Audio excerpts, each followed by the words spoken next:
warahmatullahi wabarakatuh. Nama saya Quratul Aini. Saya ingin membahas tentang pendidikan kesehatan remaja. Berdasarkan Peraturan Pemerintah Nomor 61 Tahun 2014 tentang kesehatan reproduksi menyebutkan pemerintah bertanggung jawab memberikan komunikasi, informasi, dan edukasi terkait kesehatan reproduksi remaja melalui proses pendidikan formal dan non-formal, serta kegiatan pemberdayaan remaja.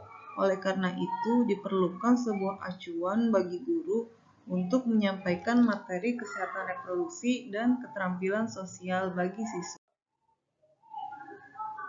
Yang harus kita tanamkan kepada siswa adalah tentang konsep diri. Dasar konsep diri positif adalah penerimaan diri. Kualitas ini lebih mengarah pada kerendahan hati dan kedermawanan daripada keangkuhan dan keegoisan.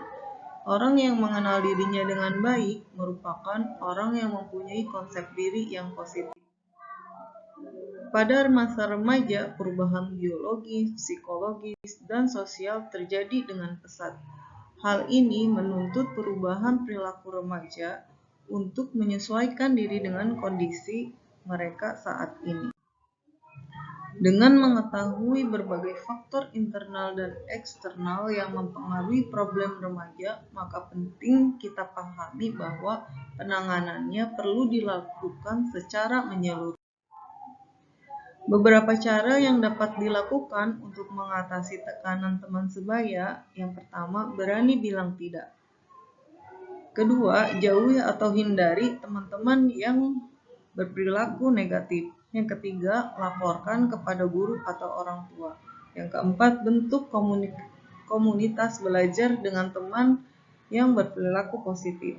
Yang kelima, diskusikan dengan orang tua, guru, atau teman baik jika bingung harus mengambil keputusan. Yang keenam, mengikuti keterampilan bela diri.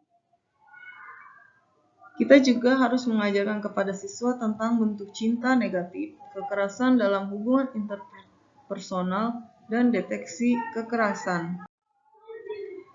Karena perilaku seksual remaja SMP dan SMU sebanyak 93,7% pernah ciuman, petting, oral seks, 62,7% remaja SMP tidak perawan, 21,2% remaja SMU pernah aborsi, 97% pernah nonton film porno. Ini adalah data pelaku kekerasan seksual ranah privat atau personal yang banyak dilakukan oleh pacar. Apa akibat dari kekerasan seksual? Yaitu siswa dengan hamil tidak diinginkan, siswa dengan nafsa, siswa dengan HIV dan AIDS, ODA, dan stigma serta diskriminasi dari lingkungan sekitar. Memahami hak reproduksi remaja sebagai bagian dari HAM. Setiap orang lahir dengan hak asasi manusia termasuk hak reproduksi yang harus dihargai. Hak tidak datang bersamaan dengan tanggung jawab. Bahkan orang yang tidak bertanggung jawab sekalipun tetap memiliki hak. Hak perlu dipelajari dan dilatih dengan menghargai sepenuhnya hak orang lain atau tanggung jawab. Kesehatan reproduksi remaja. Apa yang harus dilakukan jika mengalami mimpi basah? Yang pertama, tidak perlu merasa malu karena hal ini merupakan hal yang normal terjadi pada seseorang remaja laki-laki. Jika perlu, ceritakan pada kedua orang tua atau pengganti orang tua yang dipercaya. Bersihkan tempat tidur, bersihkan diri sesuai dengan ajaran agama yang dipercaya. Misal untuk remaja muslim, maka diwajibkan mandi sebelum melakukan ibadah sholat 5 waktu atau Jumat. Begitu juga dengan hal perempuan yang akan mengalami menstruasi. Menstruasi terjadi karena pertumbuhan folikel dan pelepasan sel telur dari ovarium. Sel telur yang tidak dibuahi maka akan meluruh menjadi darah haid. Jika dibuahi maka akan terjadi kehamilan. Apa yang terjadi jika berhubungan seksual di luar nikah? atau berganti-ganti pasangan, yaitu terjadi infeksi menular seksual. IMS adalah infeksi yang menular terutama melalui hubungan seksual dengan pasangan seksual yang sudah tertular. Hubungan seks ini termasuk hubungan seks kelamin dengan kelamin, kelamin dengan mulut, atau kelamin dengan anus. Istilah infeksi menular seksual lebih luas maknanya karena menunjuk pada cara penularannya. Seseorang tidak mengetahui dirinya terkena IMS karena seringkali IMS itu tidak menimbulkan gejala. Ini adalah contoh-contoh orang yang mengalami infeksi menular seksual. Ini juga contoh-contoh lainnya, di antaranya sifilis, bornea, herpes, dan lain sebagainya. Sekumpulan penyakit yang tadi yang ditimbul akan menimbulkan turunnya kekebalan tubuh sehingga mengidap AIDS atau Acute Immune Deficiency Syndrome. Dan virus yang menyerang sel darah putih tersebut dinamakan HIV atau Human Immunodeficiency Virus. Orang dengan HIV atau AIDS membutuhkan pengobatan.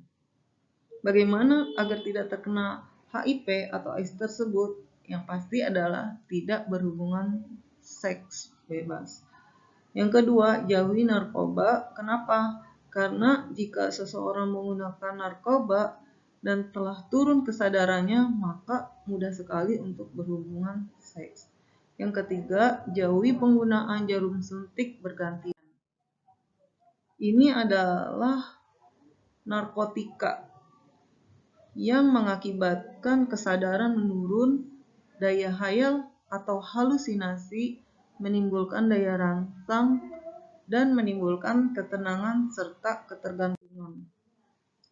Selanjutnya adalah ganja yang mempunyai efek mudah marah, menjadi pemalas, suka mengajak berkelahi dan membuat keributan, penyebab kecelakaan lalu lintas karena efek ngantuk, kurangnya rasa malu, rasa curiga, dan ketakutan, berpotensi membunuh, serta mempengaruhi kinerja otak, menurunkan kemampuan membaca, berbicara, berhitung, dan lain-lain. Selanjutnya adalah heroin juga mempunyai efek klinis maupun sosial. Efek sosialnya, gejala sakau bisa memaksa pengguna berlaku kasar dan bertindak kriminal. Pemakaian jarum tidak steril berpotensi menularkan HIV atau AIDS. Pada pengguna pria, biasanya menjadi pengedar gelap dan bandar. Jika pengguna wanita, biasanya melacurkan diri bila melahirkan. Bayinya juga akan mengalami sakau. Demikian pemaparan tentang pendidikan kesehatan remaja, semoga dapat dimengerti oleh kita semua. Terima kasih. Wassalamualaikum warahmatullahi wabarakatuh.